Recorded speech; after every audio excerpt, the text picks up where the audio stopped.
Avec vous sur Sud Radio, nous avons déjà commencé le débat avec aujourd'hui pour commenter l'actualité en direct en ce lundi de Pâques. Kevin Bossuet, professeur d'histoire en Seine-Saint-Denis. Bonjour Kevin, bonjour, merci d'être avec nous de ce jour de congé où vous venez à la radio. Formidable. Alex Darmon, journaliste politique. Vous animez la chaîne Les Indécis sur YouTube. Bonjour. Matteo Ghisalberti, journaliste franco-italien. Bonjour à vous. Et Christine Bouillot est avec nous également, journaliste à Sud Radio, correspondante à Toulouse. Et avec nous également Frédéric Dabi, directeur général de l'IFOP. Votre livre La fracture est paru aux éditions Les Arènes. Et je vous ai demandé d'être là en début d'émission pour faire un petit point sondage, un petit point à quelques jours donc du second tour des élections. On est à combien? 4, 5, 6 jours à peu près. Voilà, on va parler donc de ces électeurs de Jean-Luc Mélenchon qui choisissent le vote blanc ou de s'abstenir.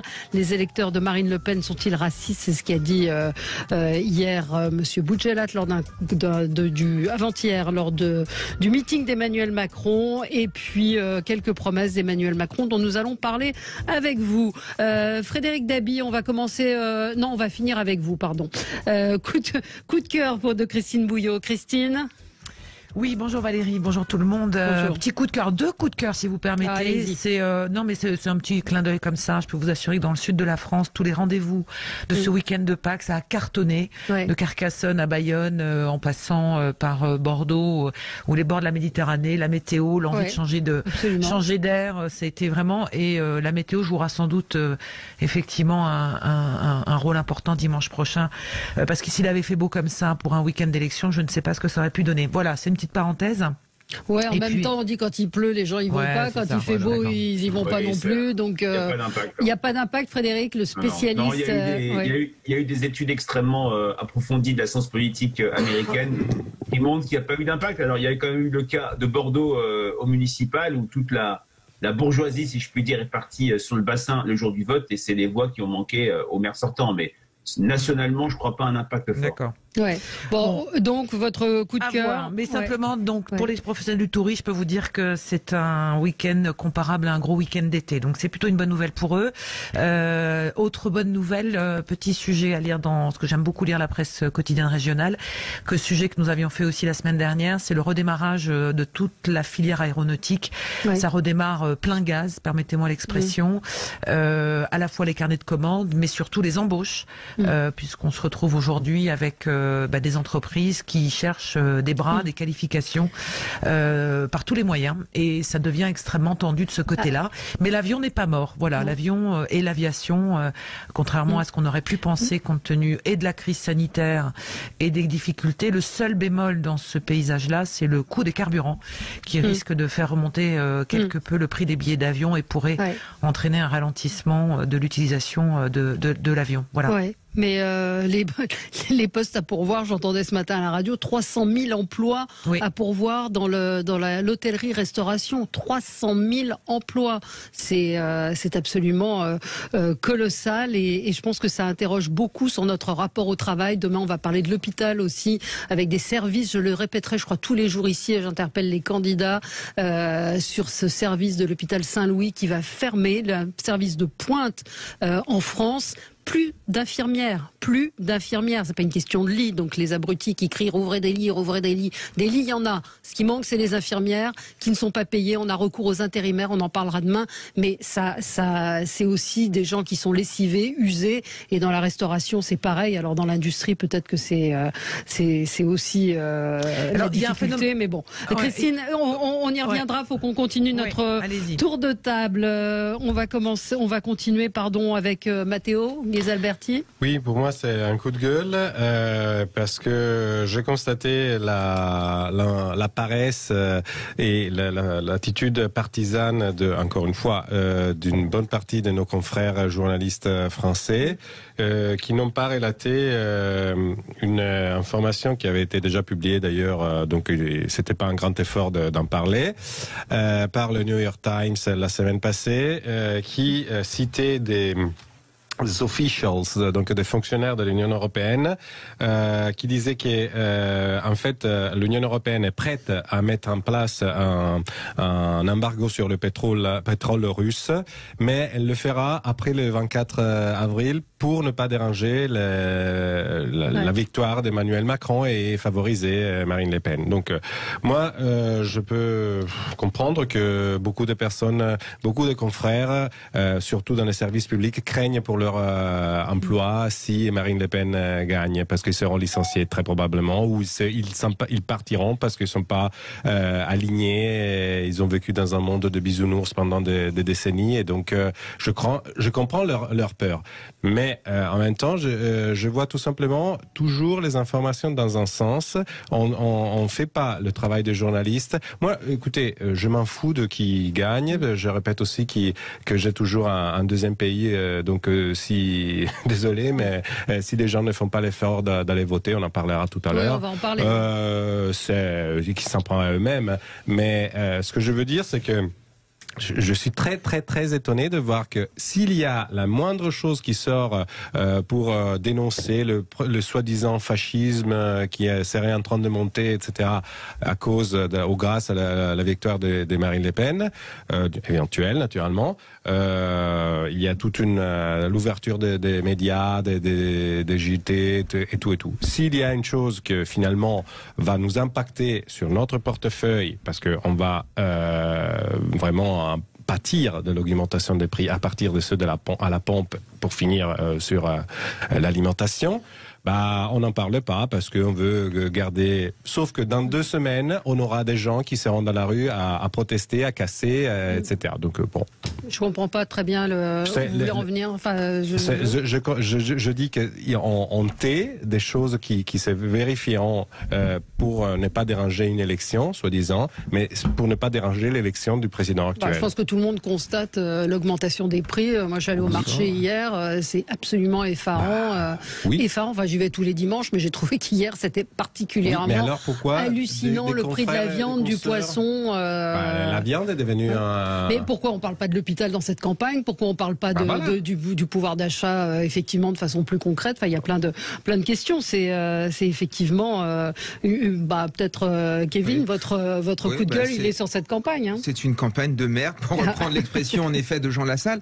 En fait, cette campagne n'a servi strictement à rien. Il n'y a eu aucun débat, à part des éléments, des polémiques sur le voile, des polémiques sur telle ou telle chose, mais on n'a pas parlé du fond, on n'a pas parlé de la santé, on n'a pas parlé de l'école, on n'a pas parlé concrètement du pouvoir d'achat, on a très peu parlé finalement du communautarisme, etc. Enfin, tout ce qui gangrène la société française. Et en fait, il n'y a pas eu de campagne, même sur les plateaux de télévision. Pendant des jours, on a parlé de l'Ukraine, alors que les gens attendaient sans doute autre chose. Il y a eu des débats télévisés où les gens, finalement, les candidats ont eu 10-15 minutes les uns après les autres. Il n'y a pas eu d'interaction, ce qui n'a strictement servi à rien. Et même sur les réseaux sociaux, et même de manière plus générale, j'ai l'impression qu'on est dans l'insulte. Alors, soit on insulte le président de la République, soit on insulte Marine Le Pen et ses électeurs, et les gens se polarisent sur des trucs qui n'ont aucun sens. On se demande pourquoi Marine Le Pen aime les chatons, on se demande pourquoi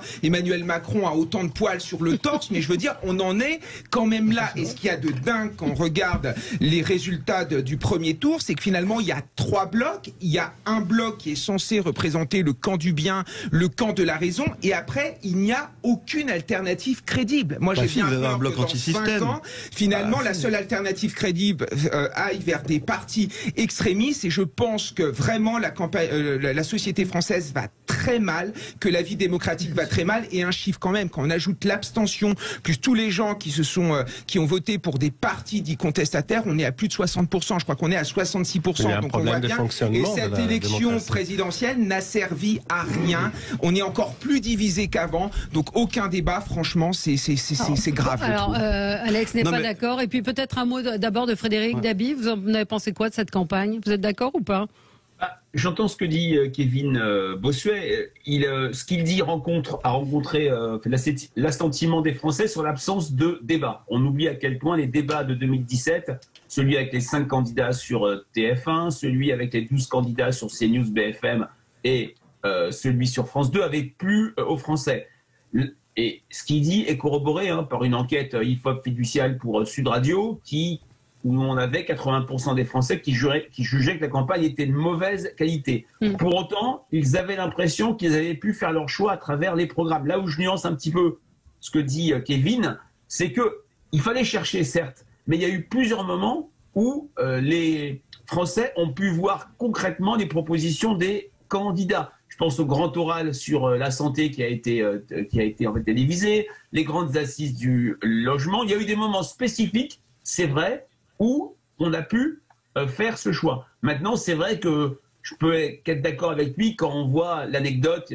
J'entends les deux exemples dont il vient de parler sur cette campagne de second tour, où on sent qu'il y a deux campagnes de rejet plutôt que la confrontation entre deux projets. Il faut espérer que le grand débat de mercredi soit d'abord de meilleure qualité qu'il y a 5 ans. On oublie à quel point il avait été d'une violence verbale jamais atteinte du côté de Marine Le Pen, mais également, il faut dire, du côté d'Emmanuel Macron, même si on se souvient surtout de l'échec de Marine Le Pen, et qu'on puisse vraiment avoir des vraies visions de la société. Oui, Alex, vous êtes... non, mais je suis d'accord avec ce qui a été dit par Kevin, ce qui a été dit par Frédéric. Maintenant, le contexte international, c'est pas Emmanuel Macron ni les autres candidats qui l'ont dicté. Et c'est normal qu'on parle de l'Ukraine quand la guerre arrive le 24 février, qu'on est en pleine campagne électorale. Il y a des candidats qui sont rentrés très tôt en campagne. Je suis désolé, mais ils n'ont pas du tout réussi à imprimer dans l'opinion. Malgré tout ce qu'on veut dire, on dit que c'est de la faute du président qui est rentré très tard. Soit, très bien. Mais Éric Zemmour, il est en campagne depuis le mois de novembre. Jean-Luc Mélenchon, il est en campagne depuis 5 ans. Yannick Jadot, pareil, depuis 5 ans. Et c'est vrai que les thèmes n'ont pas émergé. Et puis, quant à dire que les Français ne se sont pas saisis de l'élection présidentielle, on nous annonçait une abstention record. Alors, elle a été importante, l'abstention, mais elle n'a pas été beaucoup plus importante que sur les élections précédentes. Donc moi, je veux bien qu'on dise que la campagne a été pourrie, et je suis complètement d'accord. Elle a été pourrie, et elle continue à l'être. J'ai très peu d'espoir d'ailleurs pour le débat de mercredi soir, parce que je pense qu'il va être complètement pourri. Mais il y a un moment, on peut pas rejeter toute la faute sur les candidats. Je pense que les Français, ils ont eu un ras-le-bol. Après 2 ans de crise, ils avaient envie de parler d'autre chose, et effectivement, on n'a pas réussi à les choper, mais il y a quand même eu des thèmes qui sont ressortis. Et enfin, par rapport au débat, qu'on soit d'accord ou pas d'accord avec le président de la République, il a fait son choix. Il voulait pas aller débattre. Ça n'empêchait pas les autres candidats. Okay. Alors, on marque une pause. C'est l'heure du journal. C'est l'heure du journal. C'est les infos. On continue après. À tout de suite.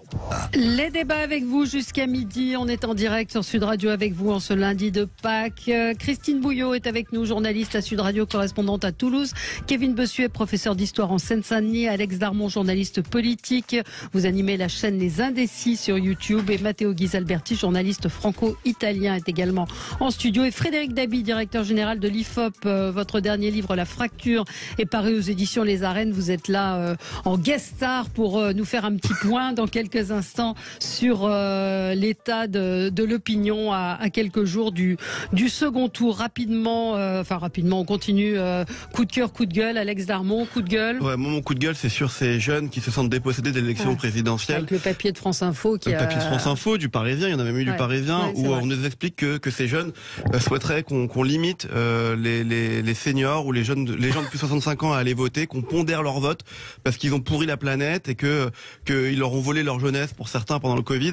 Moi je trouve ça complètement fou en fait qu'on puisse se dire que c'est possible, que c'est réalisable, que dans la tête de nos jeunes qui ont bloqué la Sorbonne la semaine dernière et qui ont, franchement pour le coup, elle a raison Marine Le Pen, ils ont dû oublier le cours sur la démocratie, qui puissent bloquer la Sorbonne et qui puissent ne pas être d'accord et qui là aujourd'hui demandent à ce qu'on interdise les gens de plus de 65 ans ou les seniors de voter. Les gens, avant d'interdire des gens de voter de plus de 65 ans, pensez à faire voter vos copains. Parce qu'il n'y a qu'un jeune sur 2 qui a été voté de 18 à 34 ans à cette élection présidentielle. Et je pense que si tous les jeunes, tous leurs potes de fac avaient été votés, peut-être que leur candidat aurait été au second tour. Ça, c'est le premier point. Le deuxième point, ils votent pour un programme, normalement, sur l'ouverture, sur le collectif, sur on pense à notre planète, à la protéger et tout. Et là, ils veulent interdire, en tout cas pondérer, c'est le mot qui est employé, le verbe qui est employé, pondérer le vote des seniors et des plus de 65 ans. C'est en quelque sorte une forme de racisme pour moi. À mon avis, c'est même une forme de dictature. Déni démocratique. Voilà. Et j'en terminerai sur une chose, c'est la deuxième fois en 3 ans où ces mêmes jeunes, et j'ai rien contre eux puisque je fais des vidéos pour eux, mais ces mêmes jeunes nous disent, les vieux, il y en a un petit peu marre. Rappelez-vous au moment du Covid, on disait il faut les laisser enfermer, il faut qu'ils arrêtent de voler notre jeunesse, on les laisse enfermer, on les vaccine, s'ils veulent pas, tant pis pour eux, mais nous on continue à vivre. Bref, en fait c'est pas ça la France, tout simplement. Juste un mot quand même sur le saccage aussi qu'il y a eu à la Sorbonne, dont on parle assez peu, des livres qui ont été détruits, du matériel informatique, tout ça sans vraiment... C'est l'information sélective dont je parlais tout à l'heure. Absolument, vous avez raison. Frédéric, vous voulez réagir à ça ?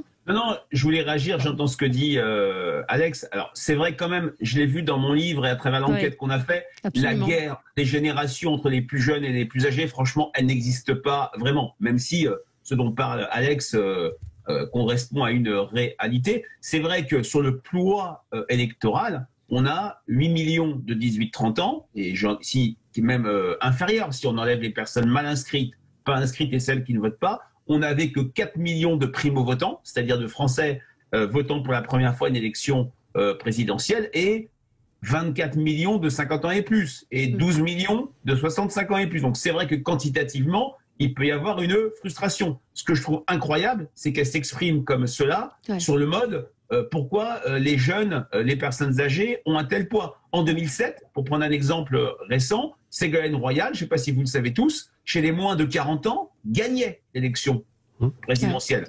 Et elle a été écrasée chez les personnes âgées. J'ai pas souvenir d'avoir entendu Ségolène Royal, qui pourtant a parfois la dent dure et la formule assassine, se plaindre ou délégitimer l'élection. Pareil pour ses partisans. À la France, c'est une réalité démographique. C'est aussi aux jeunes de convaincre les autres Français. Et d'ailleurs, ils n'ont pas tous voté pour tel ou tel candidat. Ils ont voté pour Mélenchon, Macron et Le Pen, avec un avantage pour Jean-Luc Mélenchon. Et ces jeunes mélenchonistes qui refusent le résultat du suffrage universel sont une minorité parmi même la jeunesse.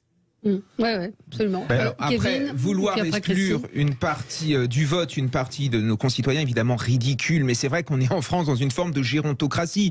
Je parle sous le contrôle de Frédéric Dabi, mais si on retire les plus de 60 ans, finalement, Marine Le Pen gagnerait cette élection présidentielle. Et surtout, les jeunes en ont gros quand même sur la patate. On l'a vu au moment du Covid. Moi, quand j'étais sur les plateaux de télévision, je mettais en avant le fait que les adolescents, que les jeunes n'en pouvaient plus de ce masque, les étudiants ne pouvaient plus étudier, qu'ils étaient dans une situation cataclysmique. J'avais toujours des boomers à côté de moi pour rigoler, pour pondérer la chose. On a vu aussi l'égoïsme d'une génération au cours de ces crises. Et puis aussi, dernière chose aussi, la dette. La dette, quand même, il y a un bilan quand même à faire d'une génération, un bilan idéologique. Avec ce bilan 68 arts, il est interdit d'interdire. On a vu ce que ça a donné, par exemple, au sein de l'école de la République. Et puis surtout la dette. Enfin, c'est les plus âgés, en effet, qu'on fait en sorte dans notre pays qu'il y a une dette qui est abyssale, que doivent aujourd'hui rembourser les jeunes. Alors, je ne dis pas qu'il faut taper sur les plus anciens. Moi, je respecte évidemment tout le monde. La proposition d'exclure une partie de nos concitoyens du vote est parfaitement ridicule, mais il y a aussi un bilan générationnel. Il faut aussi le faire. Et c'est pour ça que dans l'histoire, de génération en génération, il y a toujours des contre-révolutions par rapport à ce qu'a fait la génération d'avant. Enfin, moi, je connais des jeunes, je vais faire ma boomer, mais qui ont porté le masque sans aucun problème. Voilà, donc on peut pas dire, on peut pas dire les jeunes. C'est, je suis d'accord. Une partie des boomers, une partie des jeunes. Non, mais voilà, donc c'est un mot, Mathéo, puis il faut que, parce que je voudrais que Frédéric puisse nous faire un petit bilan. Je me demande tout simplement si, effectivement, c'est la conséquence de cette idéologie qu'il y avait dans les mai 68, qui a accouché ces jeunes qui étaient ils sont la génération suivante inspirée, disons, par celle de mai 68, qui est maintenant. Ils disent il faut interdire parce que sinon il faut corriger. Corriger. C'est un peu encore. Christine, un mot rapidement. Oui, rapidement. Je voudrais juste dire, c'est quand même parce que l'abstention, enfin en tous les cas le non-déplacement de la jeunesse vers les urnes, c'est un sujet qui est assez vieux, je trouve, au niveau des élections et que l'on retrouve aux élections municipales, législatives, régionales, européennes, avec des jeunes qui vous disent mais ça me concerne pas. Et c'est vrai qu'il y a tout un travail de leur part à faire aussi, de se dire quand j'ai 18 ans, j'ai le droit de voter, j'utilise ce droit-là pour pouvoir m'exprimer, parce que si un jour quelqu'un comprendra que dans les programmes politiques, le jour où cette catégorie d'électeurs sera à plus de 60% de participation, on verra que dans les programmes des candidats, il y aura toute une partie qui sera consacrée à la jeunesse. Donc c'est aussi à eux de se saisir de ce sujet, de l'élection, parce que moi j'ai des jeunes autour de moi. Alors je dis jeunes, je sais plus jusqu'à quel âge on peut aller jeune, mais on va dire à moins de 30 ans. Vous êtes jeune. Merci beaucoup, Mathéo. Mais simplement, moi, ce que je leur dis, c'est le jour où vous irez tous voter, vous verrez que dans les programmes, eh bien, on pensera à vous plus qu'on ne le pense aujourd'hui. Et vous aurez votre part de responsabilité dans le choix que vous faites. Mais de tout jeter en disant, on nous entend pas et c'est la faute des anciens, je trouve que c'est un petit peu court et un petit peu dangereux comme débat. Alors, Alors, Frédéric Dabi, point à 6 jours, oui, on compte lundi ou pas, 6 jours de l'élection présidentielle du second tour. Donc on aura déjà une petite information. L'Euroleague ne connaît pas les jours fériés puisqu'on aura à 17h un rapport de force IFOP fiducial pour LCI, Paris Match et Sud Radio. Si on prend le dernier rapport de force de vendredi soir, on était à 53,5 pour Emmanuel Macron, 46,5 pour Marine Le Pen. C'est un rapport de force classique parce que à 1 point près, c'est le rapport de force ou à 1,5 point près de 1981, de 95, de 2007, Sarkozy Royal ou de 2012, Hollande. Sarkozy, mais ce n'est pas un rapport de force serré. Si on prend tout simplement ce chiffre, ce pourcentage, et qu'on l'extrapole en fonction d'une abstention équivalente au premier tour, ce sont une simple hypothèse, et 3-4 millions de bulletins blancs et nuls comme en 2017, ça ferait 2 300 000 voix d'avance pour Emmanuel Macron. Tout simplement parce que, et ça rejoint le débat précédent qui a été initié par vous tous et toutes, c'est qu'il y a des catégories où Marine Le Pen reste endémiquement faible, notamment l'électorat âgé, où elle a progressé par rapport à 2017. On est sur un 60-40, mais elle est très en retard. Le dernier candidat à une présidentielle qui a pu gagner malgré un déficit dans l'électorat âgé, ça ne nous rajeunit pas, c'est François Mitterrand en 81. Giscard avait le vote vieux, François Mitterrand a eu, pour être un peu rapide, tous les autres votes. Ce qui est intéressant de voir, c'est le report de l'électorat Mélenchon, puisqu'il prendra en compte le vote qui a eu lieu au Parlement Union populaire il y a quelques jours. Ce qui est intéressant, c'est que ce vote est très proche de ce qu'on mesurait en 2017. Et pour l'instant, on a des électeurs Mélenchon qui sont dans une logique de renvoyer dos à dos Emmanuel Macron et Marine Le Pen. Sur 100 électeurs Mélenchon, 49% choisissent l'abstention, le vote blanc ou nul. Un tiers choisissent Emmanuel Macron, c'était d'ailleurs le chiffre de la consultation, et 18% seulement Marine Le Pen. Qui vote Marine Le Pen aujourd'hui? Quelle est la catégorie qui vote Marine Le Pen en tranche d'âge?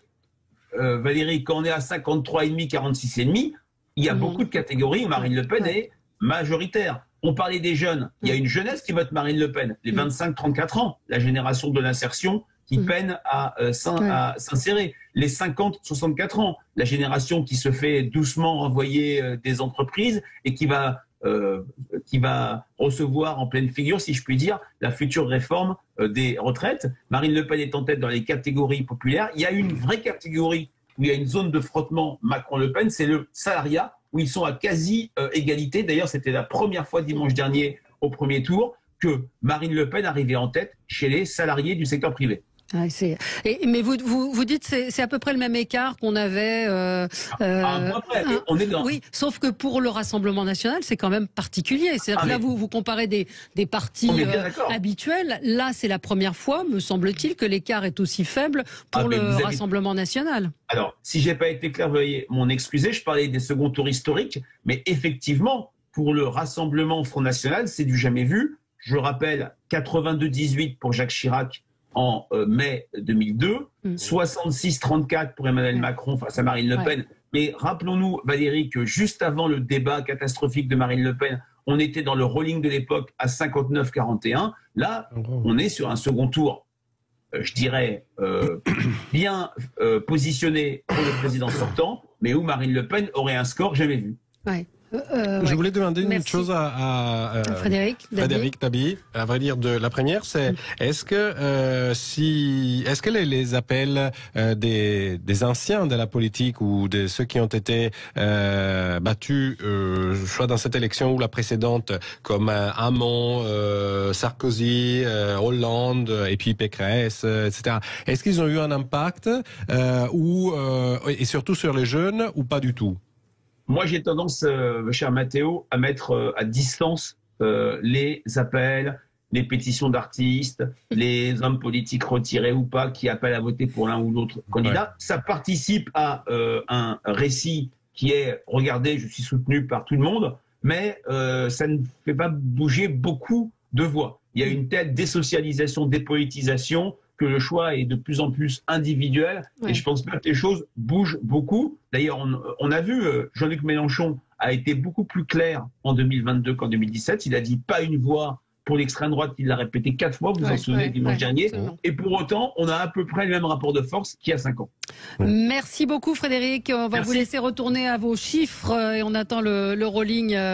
Vous pouvez nous donner une petite info ou pas encore? Pas du tout. Bon. Mais vous pouvez Désolé. nous dire si nous Désolé, pouvons Valérie. nous considérer jeunes, nous ou Mais vous êtes tous jeunes. Merci Frédéric. Merci Frédéric Dabi. Bonne journée. On se retrouve nous dans un petit instant pour continuer à commenter l'actualité, en particulier. On va reparler de ces électeurs de Mélenchon qui ont choisi le vote blanc. Et puis cette question, les électeurs de Marine Le Pen sont-ils racistes? C'est ce qui a été dit ce week-end lors d'un meeting d'Emmanuel Macron. À tout de suite. Les débats avec Christine Bouillot, Kevin Bossuet, Alex Darmon et Matteo Ghisalberti. On va parler donc de ce meeting d'Emmanuel Macron ce week-end avec entre autres Mourad Boudjelal qui est intervenu pour traiter les électeurs de Marine Le Pen de racistes. On va en reparler dans un instant. J'ai lu pendant la pub cette information absolument incroyable du CNESCO, c'est le Conseil national d'évaluation du système scolaire qui affirme que 40,5% des élèves de 15 ans ne maîtrisent pas la lecture. Ça vous semble Bon, ça me semble juste réaliste, en effet. Enfin, c'est ce qu'on constate, en effet, dans nos salles de classe. Des élèves qui ne savent plus écrire, des élèves qui ne savent pas lire, des élèves qui savent ce que c'est que le racisme, l'homophobie, l'antisémitisme, qui savent ce que c'est qu'une discrimination, mais qui sont incapables de décrypter un texte. On sent bien le poids de l'idéologie et peut-être qu'il faut retourner aux fondamentaux, savoir lire, écrire, compter. Jean-Michel Blanquer a commencé à le faire. J'espère que cela sera poursuivi par le même ministre ou un prochain ministre, parce qu'il y a vraiment urgence. Et il y a des collègues qui ont des réfugiés ukrainiens dans leur classe et qui me racontent qu'en effet, les petits Ukrainiens ont un bien meilleur niveau que les petits Français, alors que le système scolaire ukrainien ne possède pas autant de manne financière. Donc il y a de quoi s'interroger sur la pédagogie et sur l'idéologie de certains professeurs. Cela dit, on en avait parlé avec Alain Bentelila qui expliquait qu'aujourd'hui ils savent lire, mais ils ne comprennent pas. Il y a un problème de compréhension, ce qui est complètement... Non, mais moi je sais pas, je suis pas professeur, hein, donc j'entends et ça m'étonne qu'à moitié effectivement ces résultats. Vous voyez le niveau de la jeunesse aujourd'hui, on en parlait tout à l'heure. C'est caricatural ce que je vais dire, mais aujourd'hui ils pensent plus à faire un TikTok et à danser effectivement qu'à lire un bon bouquin. C'est vrai, moi je le vois. Maintenant, ce que vous dites, Kevin, et vous avez raison, qu'ils savent pas, on constate un mauvais niveau de lecture et de compréhension. Maintenant, qu'ils maîtrisent ce qu'est l'homophobie, qu'ils maîtrisent ce que c'est l'antisémitisme, le racisme, c'est aussi très important. J'ai pas dit que c'était pas important. Mais il y a peut-être des priorités. Faut pas mettre en aussi. comparaison l'un et l'autre. Je pense que c'est deux choses qui sont complètement différentes. Je pense que c'est corrélé. Ouais. Est-ce qu'il n'y a pas un moment où on n'a pas, et je sors de homophobie et compagnie, mais on n'a pas privilégié un certain nombre d'apprentissages à l'école qui ont fait que, voilà, mais 40%, vous vous rendez compte, c'est colossal. Et encore, c'est de manière générale, quand vous allez dans certains quartiers, autour de 80-90%. Oui. Christine, vous vouliez dire un mot ? Oui, non, c'est effectivement quelque chose de plus général avec une ambiance pour de la société, hein, sur les apprentissages, on peut aussi s'interroger sur la façon dont les programmes ont été fabriqués, les journées à rallonge aussi. Peut-être que sur ça il y a des choses à peut-être rectifier. C'était un chantier colossal, mais je rejoins Kevin au début de l'intervention dans l'émission qui disait dans cette campagne on n'a absolument pas parlé de l'école, enfin de ce qu'allait devenir l'école et l'éducation, et je pense que c'est quand même le nœud des générations futures qui est devant nous, quoi. Et d'ailleurs, je rappelle que pendant cette campagne, il y a eu encore un bug de la plateforme pour s'inscrire Parcoursup, etc. Donc, c'est un cas, c'est un hasard du calendrier, tout ce qu'on veut, mais ça pose aussi des interrogations sur le fait que est-ce qu'on investit assez dans le futur de nos jeunes, voilà. Plus de façon très générale. Hein. Revenons à la campagne présidentielle. Je vous propose d'écouter Mourad Boudjelal qui est intervenu lors du meeting d'Emmanuel Macron samedi à Marseille. Et qui votent Front National. Je leur dis en face, regardez-vous, vous êtes racistes. Regardez-vous, vous êtes racistes. Que le vouliez ou non, vous êtes racistes. Voilà, bon, il manque le début de la phrase mais qui change pas grand-chose. Quand on répète 3 fois la même phrase, on pointe et on dit aux électeurs de Marine Le Pen, donc à plusieurs millions de Français, vous êtes raciste. Alex Darmon, c'était une erreur de faire intervenir Mourad Boudjelal à Marseille. Manifestement. Moi, j'aime beaucoup Mourad Boudjelal parce que j'adore le rugby et je trouve que ce qu'il a fait pour le rugby club de l'OD, c'est formidable. Mais chacun son métier, entre guillemets. Et je pense clairement que Mourad Boudjelal n'avait rien à faire dans un meeting politique. D'ailleurs, il avait planté Macron une première fois. Ouais. Rappelez-vous, en 2017, il le soutenait, puis au bout d'un an, il avait dit qu'il n'était pas du tout d'accord avec ce qu'avait fait Emmanuel Macron. On sent qu'il est même pas sûr de lui quand il prononce cette phrase. Il mâche ses mots. Enfin, je sais pas de la psychologie à 2 balles, mais ça se voit qu'il veut juste interpeller et vraiment interpeller les électeurs de Marine Le Pen. Mais je trouve que c'est une erreur de communication phénoménale dans un entre-deux tours. Pourquoi on va dire ça à des électeurs de Marine Le Pen? Il faut les comprendre, ces gens. Je dis pas qu'ils ont raison, loin de là, mais il faut les comprendre. On est dans une campagne, on essaie de convaincre, on n'insulte pas les autres. Voilà. Vous pensez que c'était le message que voulait faire passer Emmanuel Macron, c'est-à-dire que Mourad Boudjelal, il n'a pas sorti cette phrase par hasard? Je sais pas, mais Marine Le Pen réclame des excuses. On est tellement maîtrisé dans cette campagne d'Emmanuel Macron que je ne sais pas. Mais Marine Le Pen devrait même porter plainte. C'est évidemment scandaleux. Et le véritable racisme, c'est l'essentialisation. C'est-à-dire que cette personne part du principe qu'à partir du moment où, par exemple, je suis d'origine arabe ou je suis musulman, je dois voter contre Marine Le Pen. Il y a des milliers de gens qui sont d'origine arabe, qui sont musulmans, etc., qui vont voter pour Marine Le Pen. Et d'ailleurs, le racisme, quel type de racisme? C'est bizarre. Le racisme contre les juifs, moi je le vois par exemple en banlieue parisienne, le racisme anti-blanc, je le vois en banlieue parisienne, le racisme anti-asiatique qui fait des ravages, je le vois également en milieu parisien. Et la seule candidate qui parle de ça finalement, c'est Marine Le Pen et peut-être quelques autres. Donc je crois qu'il faut arrêter de faire cette hiérarchie entre les différents types de racisme parce qu'il est là le véritable racisme. En outre, il y a quand même 47% de gens qui s'apprêtent à voter pour Marine Le Pen. Heureusement que ces gens ne sont pas racistes, heureusement que ces gens ne sont pas fascistes. Il faut peut-être respecter ces gens parce que certes, on est dans une campagne électorale, mais même si Emmanuel Macron gagne, après il va falloir qu'il dirige la France. Il n'arrivera pas à diriger la France si finalement il n'a que du mépris et des insultes pour ceux qui n'ont pas voté pour lui. Moi, je trouve ça très grave au niveau démocratique et je trouve même qu'il y a une rupture morale. Moi, je me demande tout simplement qu'est-ce qu'on a promis à ces sincères soutiens d'Emmanuel Macron. Est-ce qu'on a promis une candidature pour les prochaines législatives? Est-ce qu'on a promis un strapontin ministériel? Est-ce qu'on a promis la présidence d'une commission ou d'une autorité? Je ne sais pas. Mais moi, je constate qu'il y a pas mal de gens qui ont tourné leur veste dans cette dernière entre-deux tours. C'est leur droit, je dirais. Mais un peu comment dire. Il y a évidemment des gens qui espèrent des postes dont le discours a changé de façon assez étonnante. Encore une fois, c'est affligeant de voir qu'on considère les électeurs de tous bords un peu naïfs, un peu neuneux, parce qu'ils ne seraient pas capables d'avoir une idée politique. Mais l'insulte, de toute façon, n'est pas bonne. Christine Bouillot? Oui, alors moi j'ai du mal à croire que l'intervention dans un meeting à Marseille de Mourad Boudjelal, du candidat président Macron, soit une erreur de casting. Je pense que ce qu'il avait à dire a été quelque part pas préparé, mais en tous les cas on sait pourquoi on l'invite sur la scène. Tous les orateurs qui défilent dans les meetings des candidats d'une présidentielle sont évidemment, tout ça est réfléchi en amont. C'est peut-être aussi un discours pour tenter d'effrayer les électeurs qui sont encore ou indécis, qui ne savent pas dans ce fameux duel où on annonce plutôt un vote de rejet de l'un et de l'autre plutôt qu'un vote d'adhésion. Peut-être que c'est aussi ça le sens du message de Mourad Boudjelal. C'est très primaire, il joue sur cette frange-là et sur on va dire cette campagne qui entre les deux tours rediabolise à nouveau Marine Le Pen parce qu'aujourd'hui elle est en première ligne et qu'on la voit moins avec ses chats mais plus avec son programme. Donc c'est évident que je pense que Mourad Boudjelal avait on va dire pas carte blanche mais qu'il était là aussi pour dire ça sur la scène à Marseille. Ouais, Alex. Honnêtement, c'est une question à poser. Mais je pense effectivement quand même qu'on savait ce qu'il allait dire.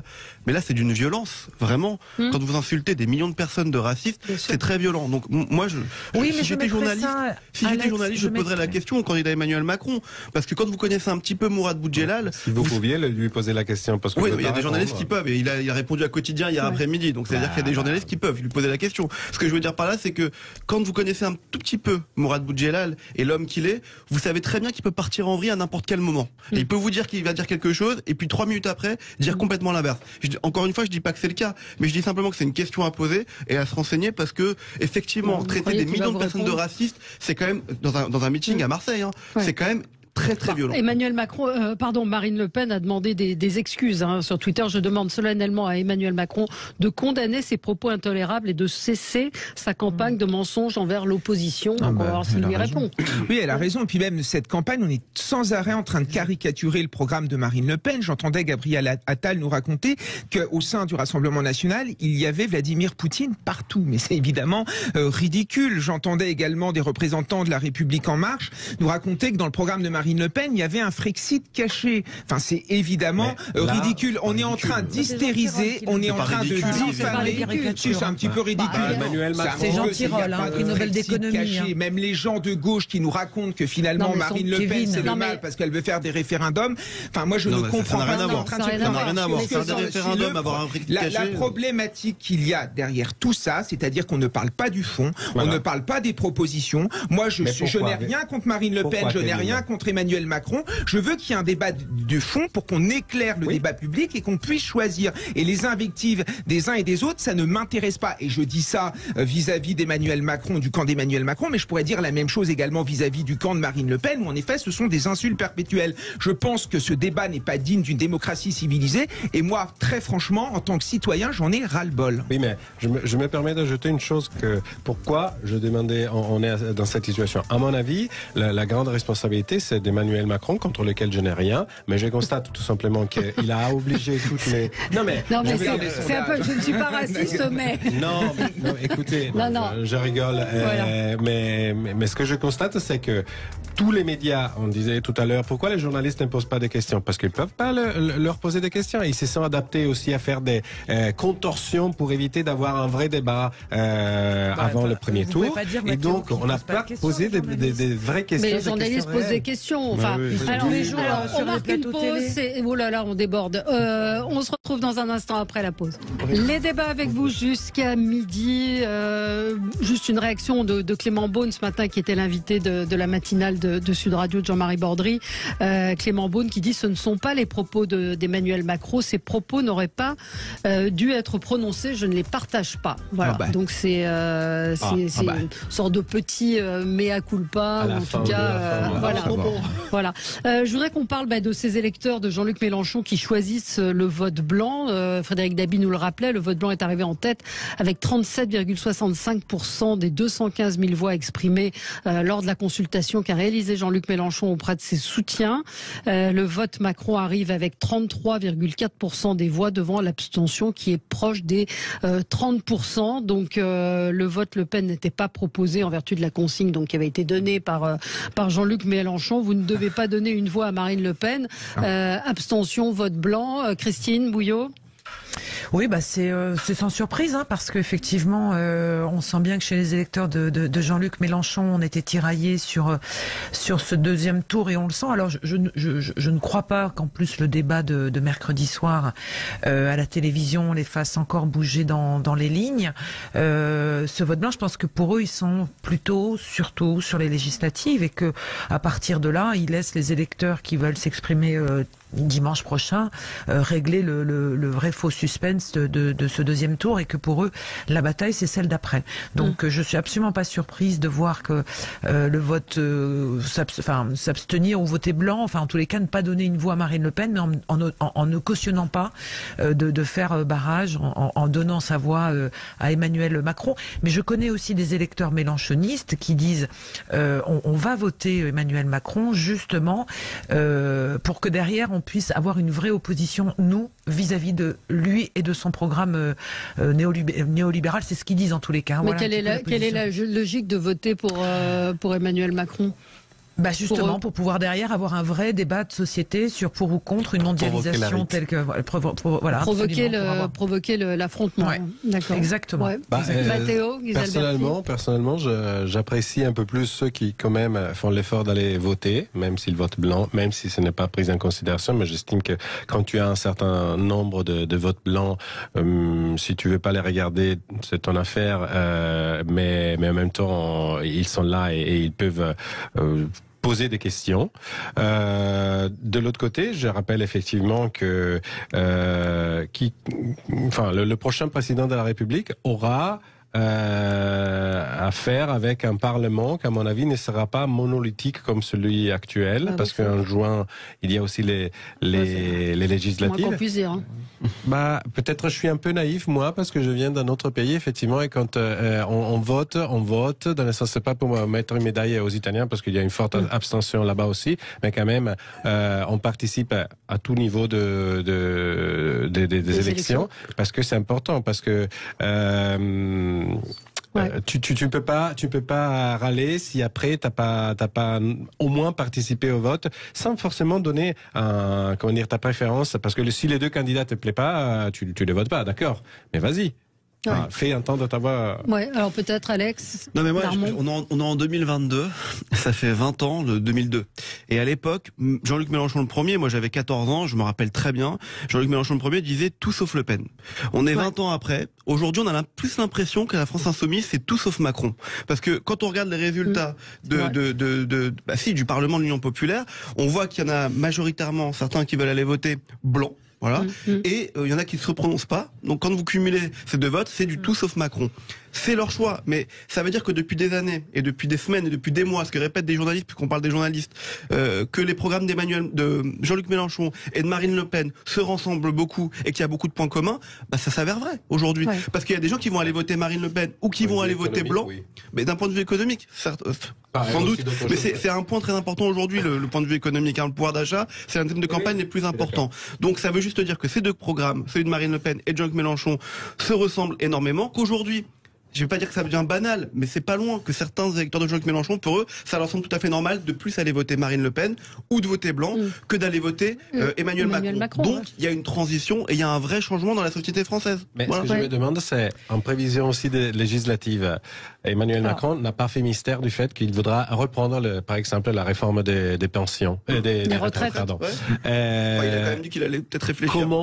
Comment vont réagir ceux qui voteront pour Macron et parmi les électeurs de Jean-Luc Mélenchon, et puis dans 2 semaines ils se retrouveront comment ils peuvent se justifier aussi vis-à-vis des autres membres de leur sympathisants de leur source politique, je veux dire, ça c'est la politique.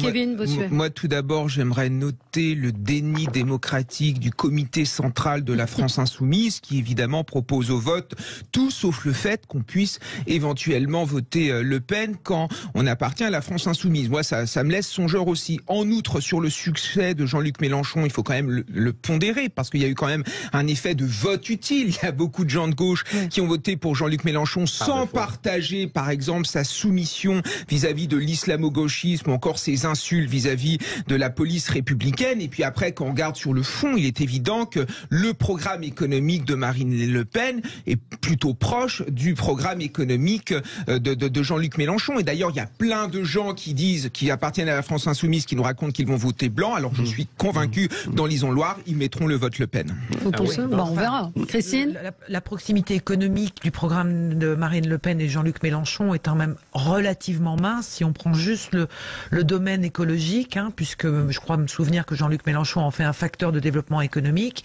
alors que Marine Le Pen, visiblement, elle veut tout arrêter et rester sur des énergies fossiles et favoriser les énergies fossiles. Mais simplement, sur ce vote, sur cet appel au vote, je vous rejoins Kevin sur le fait que le score de Jean-Luc Mélenchon est peut-être aussi à pondérer.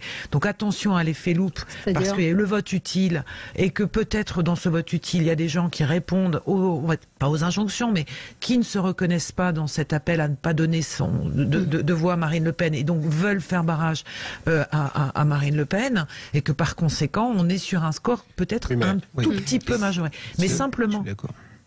allez-y. Donc, et donc ce vote-là. Ce que je trouve toujours très très étrange, c'est que on est à essayer de comprendre dans ce choix des électeurs. Et là, on est vraiment sur un petit panel, en 200 000, on va dire, soutien de Jean-Luc Mélenchon, qui sont des purs et durs de la France insoumise, qui ne représentent, à mon avis, pas tous ceux qui ont rejoint Jean-Luc Mélenchon pour ce premier tour des élections présidentielles. Donc, je suis pas sûr qu'on se retrouve.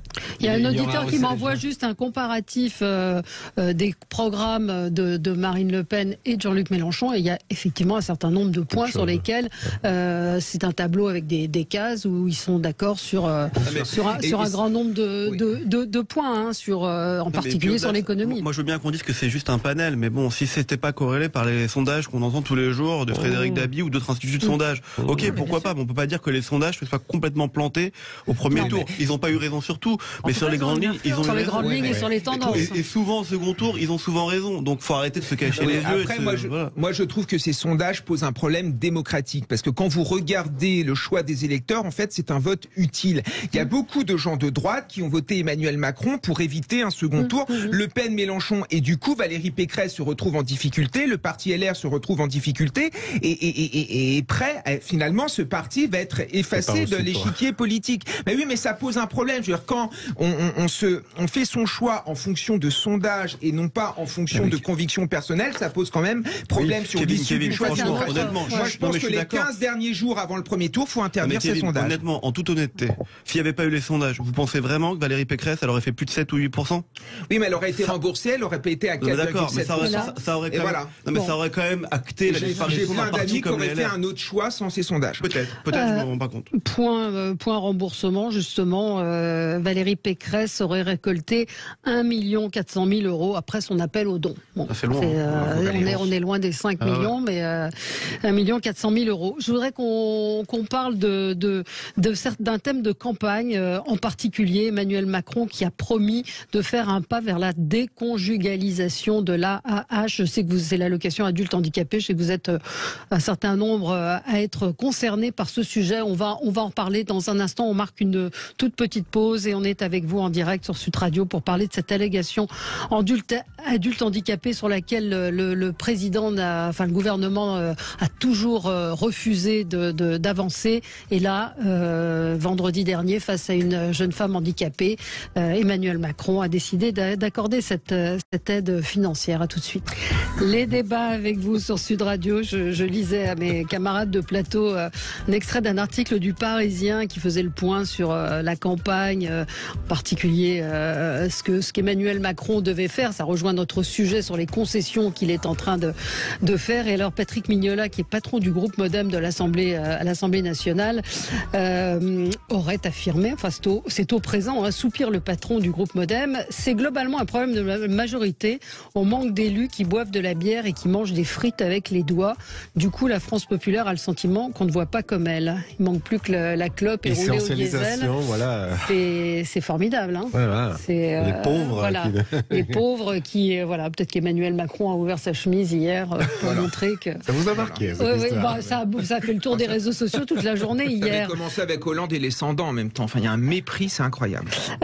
Donc Emmanuel Macron, le candidat Macron enchaîne les infléchissements, campagne des promesses qui sont lancées aux uns et aux autres, et en particulier moi celle qui m'a interpellée, c'est ce débat qu'il a eu, cet échange qu'il a eu avec une jeune femme handicapée qui lui expliquait qu'elle ne pouvait pas se marier puisqu'elle perdrait son allocation adulte handicapé. Ça a été réclamé depuis 5 ans. À chaque fois, l'exécutif s'était opposé à individualiser l'aide financière. Eh bien, là, il a dit qu'il allait y réfléchir. Cette proposition de loi ne pourra pas s'appliquer avant des années parce qu'aucun système informatique ne pourra la mettre en œuvre. Alors, les promesses incantatoires avaient lancé à l'époque Sophie Cluzel sous la huée des députés de l'opposition. Donc, voilà, quand on est en campagne, Alex Darmon, on promet des choses sur lesquelles on a toujours dit non. On est en campagne, donc là on essaye de convaincre, on essaye de dire et de promettre des choses qui peut-être se réaliseront pas. Bon, quand on a dit ça, On a dit ça. Maintenant, qu'est-ce qu'on fait? Est-ce que vraiment ça va être réalisé? Est-ce que moi aujourd'hui, c'est sûr que j'ai en mémoire ce moment où effectivement ça avait été retoqué par l'exécutif, cette proposition de loi, et que ça n'avait pas été voté. Et Sophie Cluzel, vous venez de le dire, Valérie, avait dit que c'était des promesses incantatoires parce que système informatique. Maintenant, on est capable de le faire. On le fait pour l'emploi, on le fait pour toutes les allocations, donc on est capable de le faire. Mais j'ai pas non plus envie de dire que c'est impossible et que c'est une fausse promesse, parce que pour le coup, pour avoir déjà interviewé Sophie Cluzel, je sais qu'elle est très concernée par cette problématique du handicap, qu'elle fait le maximum, qu'elle y est concernée elle-même personnellement, et que si elle dit des choses, je pense que j'espère en tout cas qu'elle y croit un tout petit peu. Mais elle, je pense qu'elle suit la ligne que le gouvernement avait imposée sur ce sujet, en particulier Bercy. Ça exprime pas forcément son opinion Bien évidemment. à elle. Je pense que le ministre des personnes en situation de handicap est un poste extrêmement difficile, où on a eu des brels pendant des années. Pour une fois, c'était quelqu'un qui était un peu plus effectivement concerné et investi. Mais le président qui dit on va bouger, c'est ce qu'il a dit sur France Info. Oui, mais justement, ce que ça veut dire par là, c'est qu'on est en campagne. On disait tout à l'heure, il y a aucun sujet qui émerge ou quoi que ce soit. Et le point positif de cette campagne d'entre-deux tours, c'est cette émission sur France Info. Je fais de la pub pour vos collègues, qui était vraiment intéressante, parce qu'il y avait des gens en face de candidats. Oui, il y avait une femme voilée, une femme handicapée, et d'autres personnalités qui interviewaient, et au moins il y a des sujets qui en ressortent, et j'ose espérer que ça touche un petit peu les candidats, et en tout cas le président sortant. C'est tout ce qu'on peut en dire. Est-ce qu'on y croit? Est-ce qu'on y croit pas? C'est ça, c'est la question. C'est un peu démago aussi de dire on surtout va qu'il répond au début, il y a un peu de mépris, pour reprendre un terme qui est employé par Kevin, en disant choisissez l'amour. Oui, bon d'accord, parce que est-ce que je me marie ou est-ce que je dis oui à mon statut? Et il dit choisissez l'amour. Bon, après peut-être qu'ils vont prendre conscience qu'il y a des sujets qui peuvent émerger, mais encore une fois on est en campagne et personne ne pourra le dire. Pardon. Kevin, vous vouliez dire un mot? Non mais moi ça me sidère. J'aimerais bien une fois être dans la tête d'un journaliste pour me dire finalement faut que j'invite face à Macron une femme voilée, une femme handicapée, une femme qui a 3 pieds. Enfin tout ça évidemment. Mais au moins c'est les sujets que vous disiez qui sont pas traités. Oui, il a eu 5 ans quand même pour les traiter, Emmanuel Macron. Il n'a pratiquement rien fait. Et moi ça me fait rire de voir Emmanuel Macron. C'est-à-dire il est toujours dans le en même temps. Alors à un moment il peut pas reculer sur les valeurs républicaines parce que il voit bien qu'il va perdre une partie de la droite classique, et de l'autre côté il essaye de faire des inflexions à l'extrême, bonjour l'extrême gauche, en mettant en avant l'écologie alors qu'il n'a absolument rien fait sur l'écologie. On sait bien que Nicolas Hulot est très vite parti, il est en train de donner des mesures sociales, distribuer des chèques ici et là. En fait, on est dans la petite politique politicienne, mais ce n'est pas très grave puisque évidemment Emmanuel Macron incarne la République face au fascisme, donc il continue. Il a accru de manière grandiloquente. Il a accru de manière grandiloquente le déficit budgétaire. On n'a jamais eu un déficit budgétaire aussi important. Vous ne reconnaissez aucun point positif? Moi, sur plein de choses, je suis d'accord avec Emmanuel Macron. Sur la gestion de la crise ukrainienne, je suis d'accord avec lui. Sur ce qu'a fait Jean-Michel Blanquer au sein de l'éducation nationale, je l'ai toujours suivi parce que je suis d'accord avec lui. Moi, je vais vous dire un truc, que ce soit Macron ou Marine Le Pen qui soit élu, moi, ça se passera très bien pour moi. J'ai pas trop de problèmes. Mais à un moment, je ne veux pas un débat caricatural, et j'aimerais bien que d'un côté, j'aimerais bien que d'un côté, on dise pas que c'est le fascisme, et de l'autre côté, c'est celui qui est en train de tuer la France. Ça peut être un petit peu plus juste. On a le droit à un débat pondéré et sensé. Alors, Christine Bouillot, juste une précision. Emmanuel Macron a dit on n'a pas été assez vite. Alors, il dit c'est pas une question de loi parce qu'elles sont déjà passées, c'est une question de moyens. Là, il parlait de l'accessibilité pour l'adaptation des bâtiments. L'adaptation des bâtiments, ça date de 98, par rapport un truc aux comme pays ça. dans le monde, je peux vous dire même les installations sportives. Absolument. Pour les Jeux Olympiques. Donc c'est sûr qu'Emmanuel Macron, il a hérité d'une situation qui était déjà très très en retard. Mais là, sur l'AAH, je trouve que c'est quand même un truc de. Alors Christine voulait intervenir. C'est surtout que ce sujet-là, c'était assez incompréhensible parce que c'était vraiment le sujet sur lequel on pouvait avoir un consensus, j'allais dire presque transpartisan, au moment où le sujet s'est imposé dans le débat. On comprenait même pas forcément l'opposition de la majorité sur un sujet finalement qui met tout le monde d'accord. Enfin, je veux dire, il n'y a pas de. C'est là-dessus aussi que la majorité a des progrès, aurait pu faire on va dire des pas de côté pour montrer qu'elle existait vraiment en dehors des injonctions qui arrivaient sans doute de l'échelon d'au-dessus, sans doute de Bercy, enfin on ne sait quoi d'autre. Mais c'est un petit peu dommage, c'est que ces sujets-là qui touchent de plein fouet le quotidien des gens, des familles, ne soient pas plus entendus. Souvenez-vous des polémiques sur les jours de congé pour le décès d'un d'un enfant, enfin ce qu'il avait fallu faire. Donc c'est vrai que ça a donné l'impression d'une présidence sans cœur, et ça a eu un effet désastreux pendant longtemps, et sur lequel aujourd'hui il court après ce phénomène-là, et c'est un sujet qui était absolument incompréhensible quand on regarde le sujet brut, parce que la seule opposition qu'il y avait et qu'évoque aujourd'hui Emmanuel Macron, c'est un problème informatique. Waouh, c'est un peu court. C'est ce qu'avait dit Sophie Cluzel à l'époque. Oui, c'est ce qu'avait dit Cluzel à l'époque. Maintenant, on peut régler le problème informatique 18 mois après. Voilà. Le truc, c'est qu'il y a plein de choses qui sont balancées comme ça, qu'il n'y a pas vraiment de vérification derrière. Je pense que tout ce discours qu'il a fait samedi sur l'écologie, en disant les patrons vont devenir écologiques, ils le sont déjà pour une très grande partie d'entre eux. On aura l'occasion d'en reparler, évidemment. Je voulais tout simplement apporter un témoignage, rappeler un témoignage à propos de handicap. Mes enfants sont dans une école qui est l'une des rares, une école privée, l'une des rares qui accueille des enfants handicapés ou autistes, et cette école va fermer à la fin de l'année, parce que, entre autres, il n'y a pas du tout eu de l'écoute de la part du gouvernement. Les parents des enfants handicapés ou autistes se sont démenés pour essayer d'être écoutés, de sauver cette école. Il y a des parents qui amènent les enfants depuis l'île de France, et Sophie Cluzel n'a pas vraiment agi. Donc, ça ne suffit pas d'avoir un ministre qui a une certaine sensibilité à un problème pour dire mais je me suis occupé d'un problème. Je peux vous garantir que les parents des enfants avec ces handicaps ou autistes sont très très très préoccupés, parce que s'il y avait l'alternative dans le service public, très bien. Mais je parle sous le contrôle d'un professeur. Est-ce qu'on accueille les enfants autistes ou handicapés en France, ou on s'est rempli tout simplement la bouche du mot égalité quand il faut parler de toute autre chose, et pas quand il faut... On essaye de le faire, sauf qu'on manque. Il y a déjà un problème de formation des enseignants qui ne savent pas comment gérer ces élèves-là. Parce qu'il y a de très bonnes volontés dans les publics. Bien sûr. En outre, il y a par exemple les classes Ulysse qui sont ouvertes, qui permettent de s'occuper de ces enfants-là, mais le problème, c'est qu'on a de plus en plus de problèmes de financement, et ces classes ferment les unes après les autres, et surtout on manque de financement pour recruter notamment des AVS qui sont là pour aider des auxiliaires de vie scolaire, qui sont là pour aider les élèves handicapés. Et souvent, je sais pas, dans un établissement, on fait 25 demandes, on arrive à avoir une demande qui est satisfaite, et ces gamins se déscolarisent, ces gamins se désocialisent, et en effet, il y a beaucoup à faire sur l'inclusion dans notre pays. Il y a toujours des trémolos dans la voix quand on parle des personnes handicapées, mais dans les faits, la discrimination est malheureusement patente. Oui, ce type... Oui, Christine ?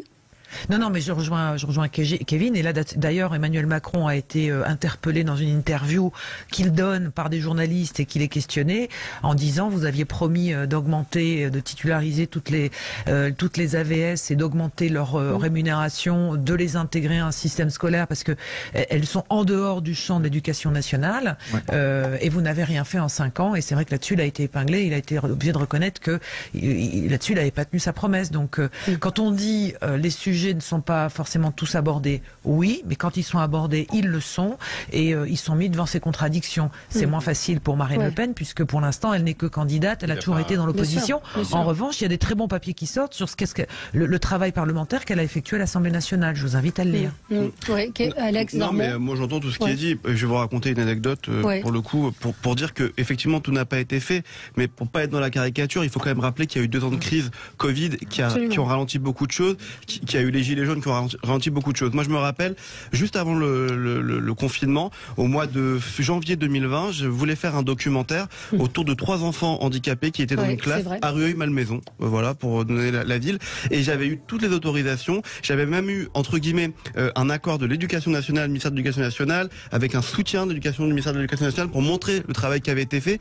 Et malheureusement, du jour au lendemain, ce documentaire a été annulé. Je n'ai pas pu le tourner parce que les écoles ont fermé, et parce qu'on m'a dit, écoutez, on n'a pas en fait les moyens de vous prouver, de montrer ce qui se passe et le travail de ces AESH et de ces AVS. Donc bien évidemment qu'il faut dire que on est en retard sur plein de choses. Et là, on fait un autre documentaire dans ma boîte de prod autour d'un sportif de haut niveau qui a été joué en Turquie et en Italie, et où il y a des vraies installations, qui est capitaine de l'équipe de handisport français et qui fera les JO 2024 à Paris, et qui nous raconte effectivement qu'en France, on est complètement en retard et complètement à l'ouest. Maintenant, on a pris du retard aussi, et il faut le dire, parce que malheureusement, on sort d'une période qui était incroyable. Mais ça, je suis d'accord, ça c'est autre chose. Allez, merci à tous les quatre, merci à vous.